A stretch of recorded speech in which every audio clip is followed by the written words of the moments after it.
শাহজাহান শেখের বিরুদ্ধে মোট ৩৪টি ধারায় মামলা করা হয়েছে।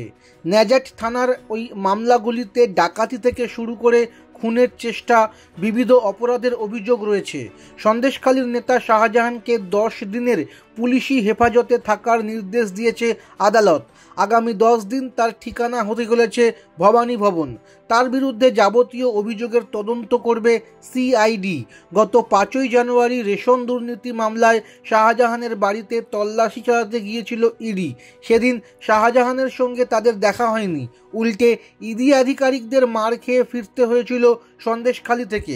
অভিযোগ, শাহজাহানের বাড়ির সামনে জড়ো হয়েছিল তার অনুগামীরা, তারাই ইডির ওপর চড়াও হন। ইডি আধিকারিকদের হাসপাতালে ভর্তিও করানো হয়েছিল। ইডির ওপর হামলার ওই ঘটনায় ন্যাজাট থানায় 2টি এফআইআর হয়েছিল।